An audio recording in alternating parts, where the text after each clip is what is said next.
Watch this.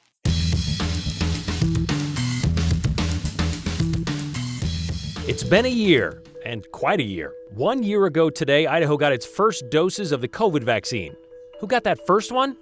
Well, it was a doctor, but not the doctor we asked about it.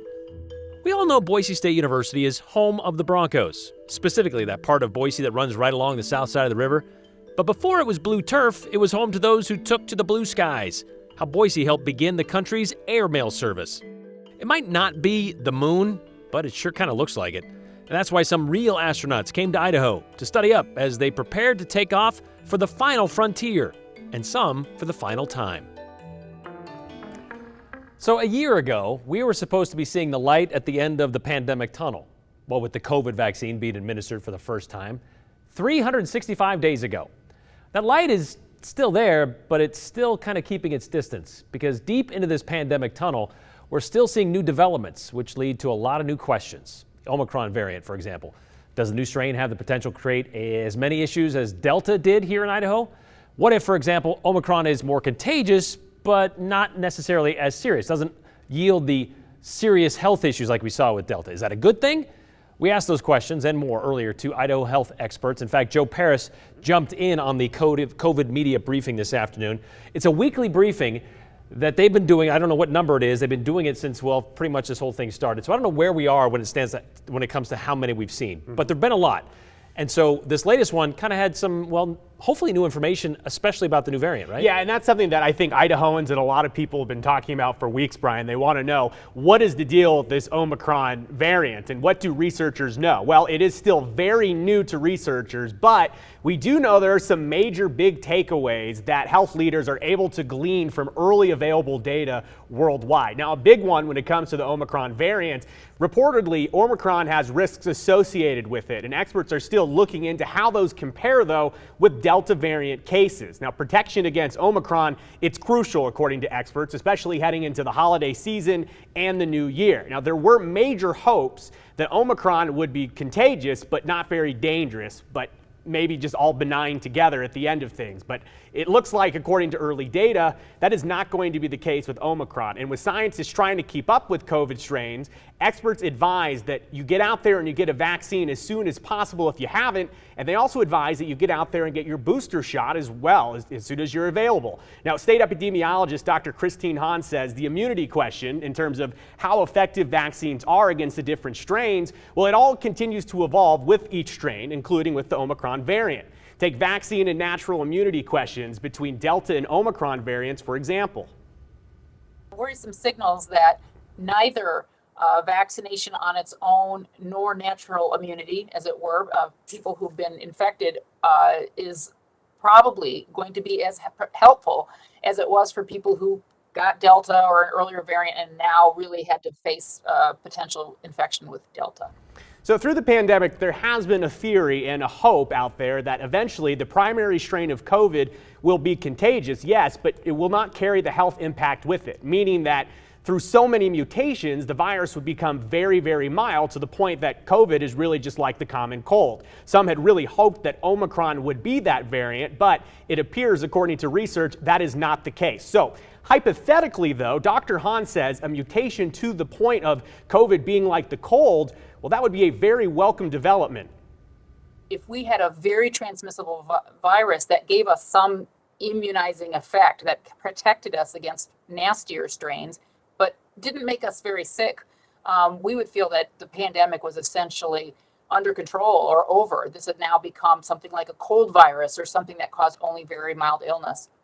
But I think what's important to note, as you know, is that these new variants coming along might be more severe, they might be a little milder, but there's nothing driving them towards becoming milder and milder. And we've seen your questions and concerns about overloading your system, so to speak, with vaccines and boosters, as well as the possibility of getting a case of COVID in the community. Now, more recently, we've seen a question come into our newsroom, and it goes as follows. If someone is fully vaccinated, but they get COVID, and they get a breakthrough case, as it's called, should they still get vaccinated, or is the natural immune response with the breakthrough case enough? Now, Dr. Hahn had this insight on the question. I would say with that person, they are probably best just to talk with their physician about whether they still need a vaccine. You know, having been fully vaccinated plus getting the disease, that's a lot of exposure. And I would say that they would want to talk to their doctor about that. So, Brian, I know there's still a lot of questions about the Omicron variant, as well as, when could the virus end up, being so mutated that it is almost benign? We don't know the answers to this. And scientists have been following COVID since the very beginning. And unfortunately, as soon as we know the answer, it changes the question. So it's kind of wait and watch with some of those higher level questions. We heard this, almost 2 years ago now when it first became known, COVID-19, the SARS-CoV-2. That, viruses, they have a pattern, they kind of follow it. COVID's kind of been a little tricky with that. It hasn't really kind of fit the bill when it goes to here's how it's supposed to happen. It has, but it also hasn't. I'll answer that quickly. Talking to medical experts from across Idaho and in the United States, COVID is rewriting the textbook on viruses and pandemics and kind of epidemiology. Yeah, so it just kind of, as you said, we don't know what we don't know, and because there's a lot out there we still don't know. And it's going to come at us every day or every week till we know, I guess. Thanks, Joe. I've been practicing for 22 years, and I've seen things that come out nationally, and it seems like it's months or even years before we can get it here in Idaho. So to actually see something on national news and get it the same week, possibly even the same day and before other people in other states, I mean, this is just amazing that Idaho could be right here on this receiving end.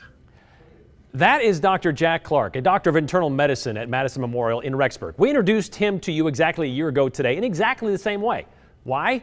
Because December 14th, 2020, Dr. Clark was the second Idahoan to get the then brand new FDA emergency use authorized COVID-19 vaccine. Second because his colleague there, Dr. Russell McCune, an emergency room physician, he happened to be first. But that day, Dr. McCune wasn't available, so we spoke with Dr. Clark.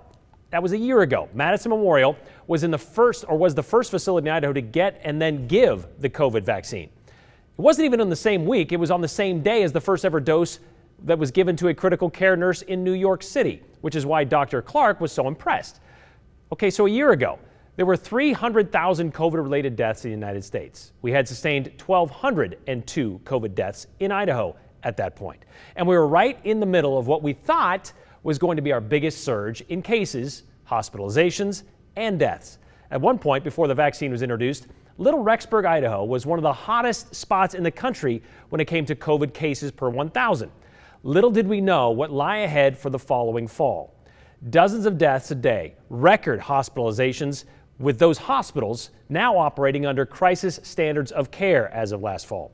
Dr. Clark told us then he got the vaccine without a bit of hesitation. So 1 year after being one of Idaho's first doses, we'd hoped to speak with him late this afternoon, but being a doctor and working in a hospital and all, healthcare kind of got in the way, and Dr. Clark, he had to deal with an emergency. A year ago, he said this about what he wanted people to know about getting a COVID vaccine. Well, I want them to learn that everything that we do in life, there's chances that we may have to take, but looking at the options in terms of the risk of getting this virus, which is a real virus, it does cause real disease, versus the risk of vaccine. I mean, the best way to protect our population and our individual people is getting a vaccine, so your body's immune system will be ready to fight this virus if and when you're actually exposed to it. You remember there were a lot of questions. Should I get it? Should I not get it? It's still so new. Of course, you remember, we're still answering those questions to this day, a year later. Now, since then, we've had to deal with two significant variants, Delta and now Omicron. The vaccine, still the best option to keep the worst of COVID from getting to you, the doctors tell us. The COVID vaccine was made available for all Idahoans over the age of 16 back on April 5th, months before it was expected because, after those first few weeks of short supply and then long demand, Idahoans, we weren't exactly breaking down doors to get it. Now that all three versions of the vaccine have been given full FDA approval, here's how we're faring 1 year later. 56% of those eligible, 12 years old and up, are fully vaccinated, compared to 70% across the rest of the country. And according to Idaho's COVID vaccine dashboard, nearly 878,000 Idahoans are fully vaccinated. As a state, we've given out more than 2,066,000 doses. And of those currently in the hospital with COVID, 90% of them are unvaccinated, according to the Department of Health and Welfare. That's what they told us today. Okay, before you text us or email us, About adverse effects of the COVID vaccine, well, we asked about that as well, and how many we've seen in Idaho. Other than sore arms and feeling sick the next day, we're talking like really good adverse reaction, really serious ones, I should say. They tell us there's really nothing definitive. They continue to look into it, but the data is difficult to determine. It is a question we keep asking, and if we can get a definitive answer, well, we'll share it with you.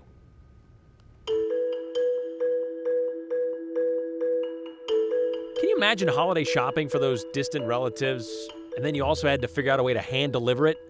Luckily, now we can ship it, and sometimes, hours later, it's just there. Way back when, though, one World War I vet and a strip of land in Boise helped show the possibilities of airmail. Attention, your presents are required. Well, not actual gifts, but your actual presents. Or both, that's fine. You don't need anything fancy. Just a text will do.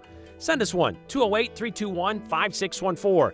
Don't forget to include the hashtag the208, and your name. Otherwise, we're going to believe some make-believe dude from the north sent it to us.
Suddenly, feel the earth move slow. Patient thoughts fill my mind. Feeling so good in my neighborhood. It's that winter glow in the city snow. Trees are bare, feelings in the air. It's that winter glow. It's that winter glow. It's that winter glow.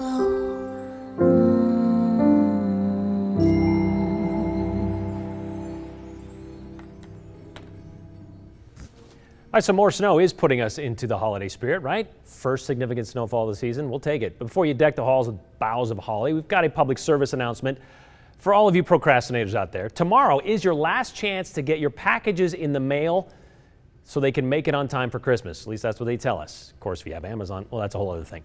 They got us thinking about just how the U.S. Postal Service got to this point, being able to deliver packages around the world in days, sometimes hours. It was just about 100 years ago. The U.S. government decided to start looking for ways to deliver mail in, well, ways other than roads and rails.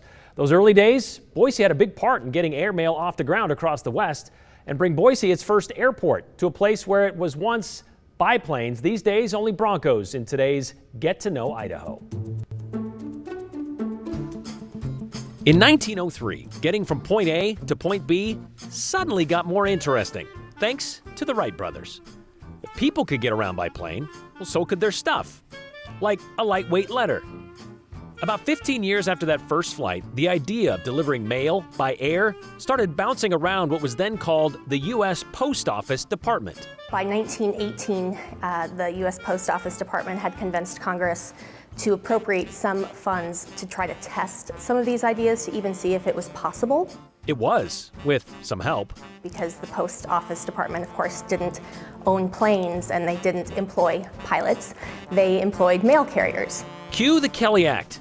In 1925, Congress allowed the U.S. Post Office to contract with commercial pilots to carry the mail. So that settled the who. What about the how?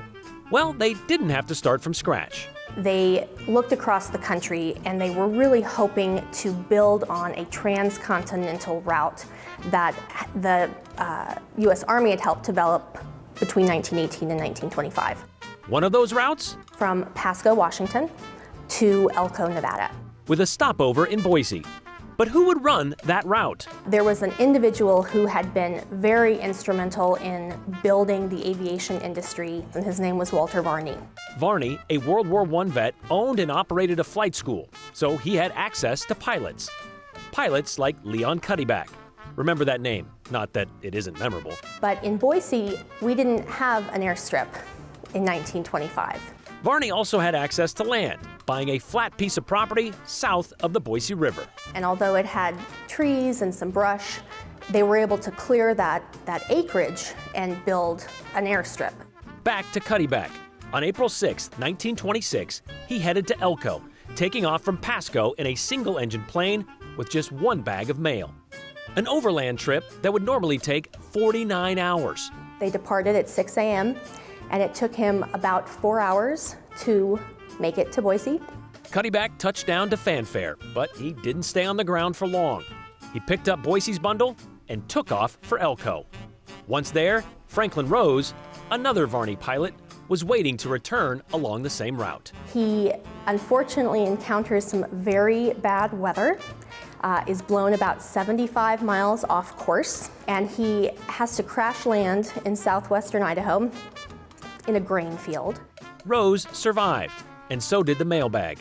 Ultimately, Rose ended up walking with mail, carrying some of it by horseback, and then ultimately driving it back into Boise so that it could then be put on a plane and that route could be continued to Pasco.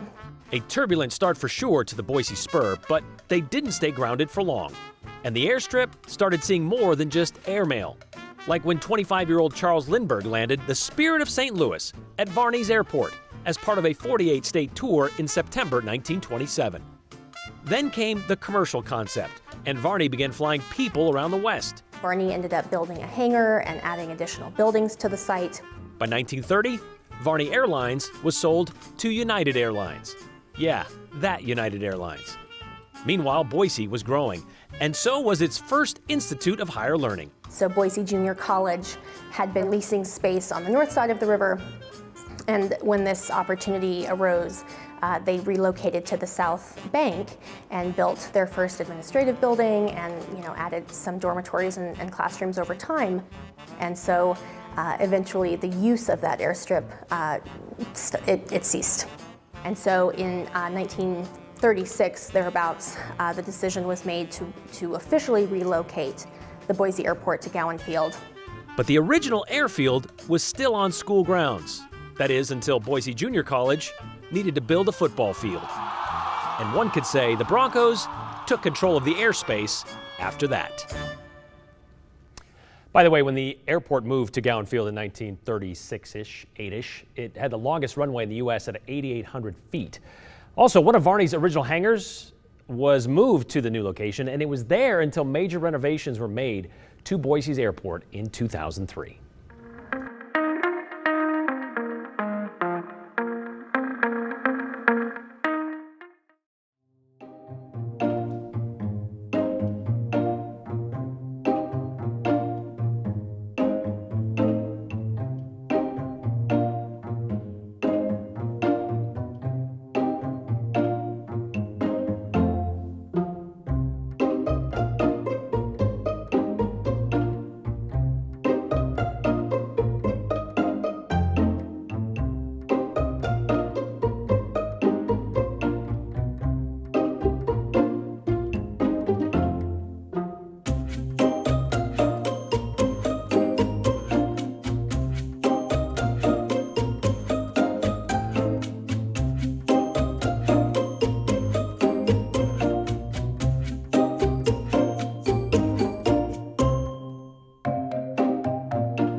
Okay, so other than the first COVID vaccine, today's date, December 14th, is the day for the history books. It was 49 years ago today, the last human being walked on the moon. Astronauts Harrison Schmitt, Eugene Cernan of the Apollo 17 mission left the lunar surface on December 14th, 1972.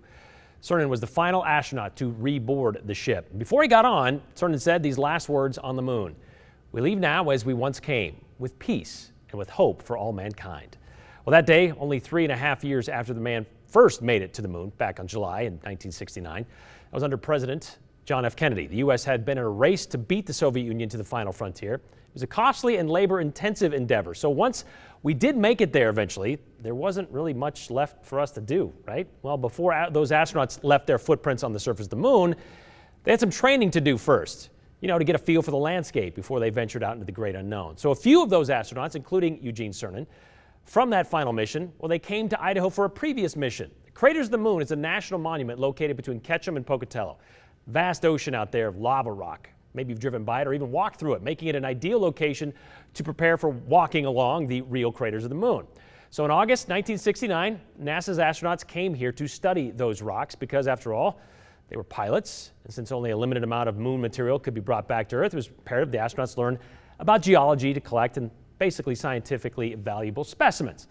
Cernan revisited craters in 1999 to commemorate the park's 75th anniversary. In a National Park Service video, he talked about the real moon's similarities to Idaho's craters.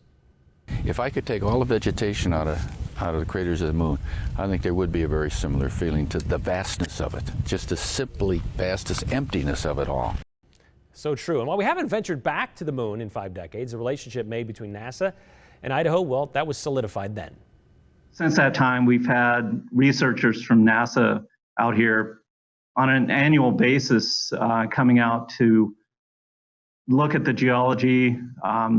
What they've decided is that we're really a little bit more related to Mars than the moon. And since we're very interested in going to Mars at this point, we're a great analog for many of the different volcanic features that they're finding on Mars. Okay, so here's the hook to today. Idaho isn't done with its link to space. Up in Moscow, some University of Idaho students are sending their research to the International Space Station.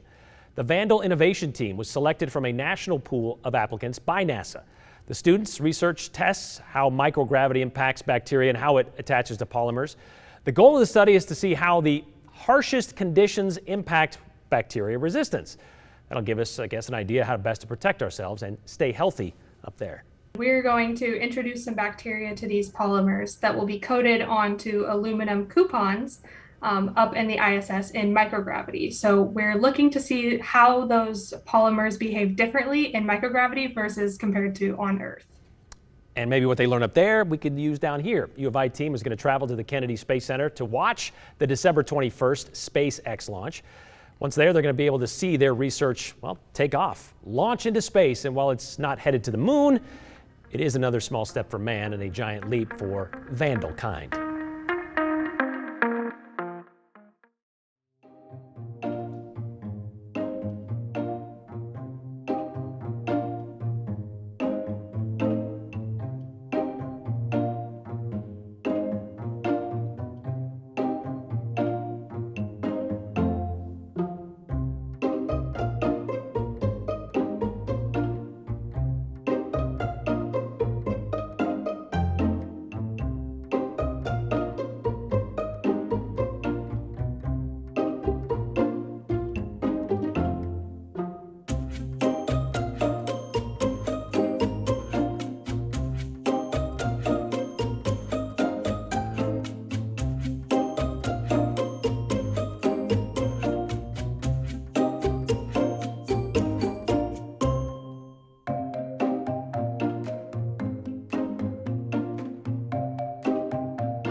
Yeah, we knew we were going to get this question and even these comments during the show, like this one here. Whenever the question is asked how many people have died from the vaccine or gone blind or whatever, the answer is always not enough to be concerned with, or it's just not definitive. How about give us a number? Well, do you want just a number or do you want an accurate number? Sometimes it takes some time to verify these things. I've had both shots and the booster and haven't grown a third arm or eye. Get vaccinated, Idaho, says Angela Meridian, and I bet your Wi-Fi works really well. Don't forget the people who volunteered for COVID vaccine trials. They were the first to get it, yes, but we only know the names of those who got it officially because, well, they were in blind trials, right? So we don't know them. But glad they did it for the rest of us.